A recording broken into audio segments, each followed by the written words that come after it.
देवाला दही भाताचा नैवेद्य दाखवल्याने घरात या गोष्टी घडतात. तुम्हाला माहिती आहे का? घरात देवी आली की नैवेद्य दाखवतात दही भाताचा. एखादी व्यक्ती ज्या जागी पडली किंवा जिथे अपघात झाला तिथे सुद्धा जमिनीवर दही भात ठेवला जातो. एवढंच नाही तर महिन्यातून 2 तिथीला घरात एका कोपऱ्यात वाटीभर दही भात ठेवला जातो. यामागचं खरं कारण काय आहे आणि तुम्ही तो कधी केव्हा ठेवावा आणि यामुळे काय फायदे होतात, चला जाणून घेऊया. समजा घरातल्या एखाद्या व्यक्तीला अचानक ताप आला, अंगावर लाल पुरळ उठले, तर आपण लगेच काय म्हणतो? घरात देवी आली आहे. आणि मग सुरू होते एक अशी परंपरा जी आपण लहानपणापासून पाहत आलोय, देवीला दही भात नैवेद्य दाखवणं. पण आजारात डॉक्टरकडे जाण्यासोबतच देवीला दही भातच का दाखवला जातो? आणि त्यातूनही रहस्यमयी गोष्ट म्हणजे एखादी व्यक्ती ज्या जागी पडली किंवा जिथे अपघात झाला तिथे जमिनीवर दही भात का ठेवतात? यामागे फक्त अंधश्रद्धा आहे की पूर्वजांचे काही वैज्ञानिक दृष्टिकोन आहे? चला बघूया. मंडळी, पूर्वीच्या काळी आजसारखं प्रगत वैद्यकीय विज्ञान नव्हतं. जेव्हा गोवर किंवा काजण्यांसारखे आजार पसरत होते तेव्हा लोक त्याला आदिमायेचा म्हणजेच देवीचा प्रकोप किंवा तिचे आगमन मानत होते. परंतु या समजुतीमागे खूप सुंदर आणि भावनिक विचार लपलेला होता. घरात देवी आली आहे म्हटल्यावर घरातील वातावरण शांत ठेवलं जायचं, रुग्णांवर कोणी रागवत नसे, घरात भांडण, तंटे किंवा मोठा आवाज केला जात नसे. रुग्णाला एका स्वतंत्र खोलीत पूर्ण विश्रांती दिली जायची. थोडक्यात सांगायचं तर भीतीपोटी का होईना पण रुग्णाची सर्वोत्तम काळजी या काळात घेतली जावी आणि त्याला मानसिक शांतता मिळावी, हाच या परंपरेमागचा मुख्य उद्देश होता. आता आपल्या दुसऱ्या महत्त्वाच्या प्रश्नाकडे वळूया. जसे अनेकदा एखादी व्यक्ती अचानक पडली, बेशुद्ध झाली किंवा एखाद्या वळणावर, झाडाखाली किंवा ओसाड जागी अपघात झाला, तर लोक तिथे जमिनीवर दही भात ठेवतात आणि नारळही फोडतात. असं का केलं जातं? आता फक्त गोवर किंवा देवीच्या प्रसंगीच नव्हे तर एखादी व्यक्ती अचानक पडली असेल, गंभीर दुखापत झाली असेल किंवा एखाद्या जागी अपघात घडला असेल तर त्या ठिकाणी दही भात ठेवण्यामागची प्रथा अनेक भागात आढळते. त्या जागेतील अशुभता दूर व्हावी, नकारात्मक शक्ती शांत व्हाव्यात आणि संबंधित व्यक्ती लवकर बरा व्हावा, या श्रद्धेनं हा नैवेद्य अर्पण केला जातो. पूर्वीच्या काळी अचानक झालेल्या अपघातांना अदृश्य किंवा नकारात्मक शक्तींचा प्रभाव मानला जायचा. ती नकारात्मक ऊर्जा शांत करण्यासाठी जागा शांत करणं किंवा भूमीची क्षमा मागणं म्हणून तिथे शीतल आणि सात्विक दही भात ठेवला जातो. यामागे त्या व्यक्तीच्या मनातील भीती दूर करणं आणि दैवी संरक्षणाची प्रार्थना करणं हाच भाव होता. आता वास्तुशास्त्र आणि दही भाताचा काय संबंध? तर आपल्या वास्तुशास्त्रात घराची सुख, शांती आणि समृद्धी ही वास्तुपुरुषाच्या कृपेवर अवलंबून असते. कधी कधी घराच्या बांधकामात किंवा दिशांमध्ये नकळत काही चुका होतात, ज्याला आपण वास्तुदोष असं म्हणतो. आणि हा दोष दूर करण्यासाठी दर अमावस्या आणि पौर्णिमेला वास्तुपुरुषाला दही भाताचा विशेष नैवेद्य दाखवण्याची जुनी परंपरा आहे. यामागे आणखी 2 मोठी कारणं आहेत. दही आणि भात हे दोन्ही पदार्थ पांढऱ्या रंगाचे आहेत.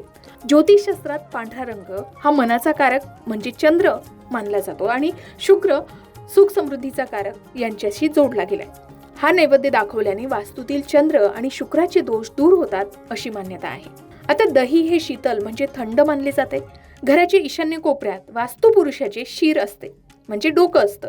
या कोपऱ्यात दही भाताचा नैवेद्य ठेवल्याने वास्तूतील उग्रता किंवा वास्तुपुरुषाचा कोप शांत होतो आणि संपूर्ण घरात सकारात्मक ऊर्जा पसरते. एकंदरीतच वास्तूला शांतता लाभते असं सांगितलं जातं आणि हाच नियम आजारपणातही लागू होतो. गोवर आल्यावर रुग्णाच्या शरीरात प्रचंड उष्णता असते, अंगाची आग होते. त्यामुळे देवीला शांत करण्यासाठी आणि तिचा कोप दूर करण्यासाठी थंडावा देणारा सात्विक दही भात अर्पण केला जातो, जेणेकरून रुग्ण लवकर बरा व्हावा. या विशिष्ट काळात घरातील वातावरण पवित्र ठेवण्यासाठी काही कडक नियम सुद्धा पाळले जातात. तसे घरात तामसी पदार्थ बनवले जात नाहीत, सात्विक जेवणच बनवलं जातं. घरात देवाचे नामस्मरण केले जाते. हे नियम जरी धार्मिक वाटत असले तरी यामुळे रुग्णाला जंतू संसर्गापासून संरक्षण मिळायचे आणि विश्रांतीसाठी उत्तम वातावरण तयार व्हायचं.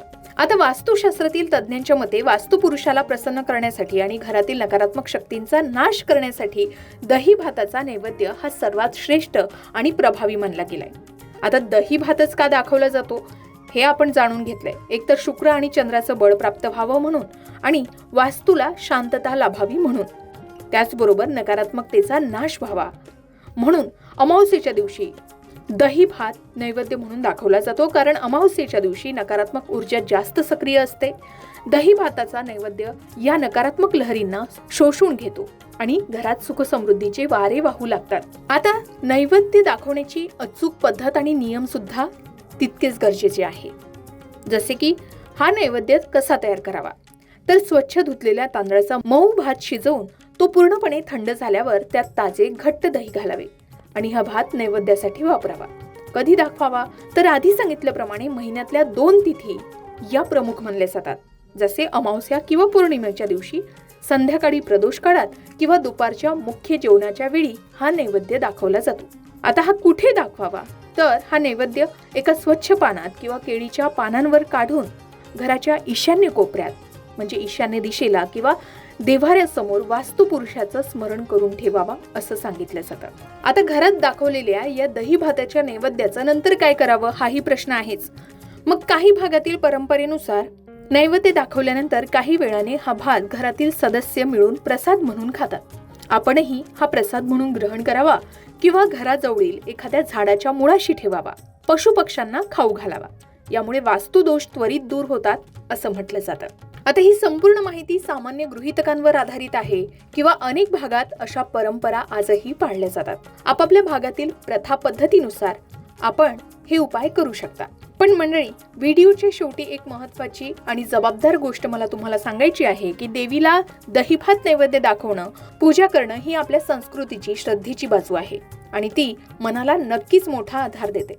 पण आज विज्ञानाने सिद्ध केलंय की गोवर किंवा काचण्या हा एक संसर्गजन्य विषाणूमुळे होणारा आजार आहे. त्यामुळे अशा वेळी केवळ घरगुती उपायांवर किंवा श्रद्धेवर अवलंबून न राहता लगेच डॉक्टरांचा सल्ला घेणं आणि योग्य वैद्यकीय उपचार करणंही तितकंच गरजेचं आहे.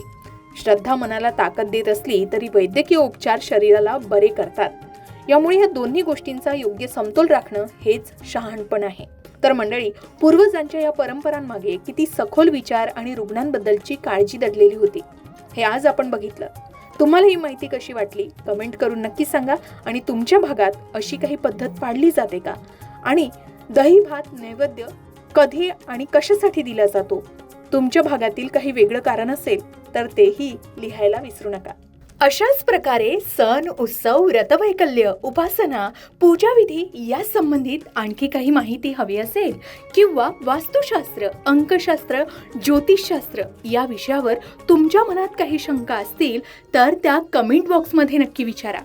तसेच तुम्हाला आणखी कोणत्या विषयांवरचे व्हिडिओ ऐकायला आवडतील हेही आम्हाला कमेंट करून जरूर कळवा. या सर्व विषयांवर योग्य आणि संपूर्ण मार्गदर्शन तुमच्यापर्यंत पोहोचवण्याचा आमचा हा प्रयत्न नेहमीच राहील, म्हणून कमेंट करायला विसरू नका. अशाच प्रकारच्या माहितीपूर्ण व्हिडिओसाठी लोकमत भक्ती चॅनलला नक्की सबस्क्राईब करा आणि बेल आयकॉनला क्लिक करा, म्हणजे आमच्या नवनवीन व्हिडिओचं नोटिफिकेशन तुम्हाला मिळत राहील. तसेच योग्य आध्यात्मिक मार्गदर्शनासाठी लोकमत भक्तीच्या फेसबुक पेज आणि इन्स्टा पेजला लाईक आणि फॉलो करायला विसरू नका.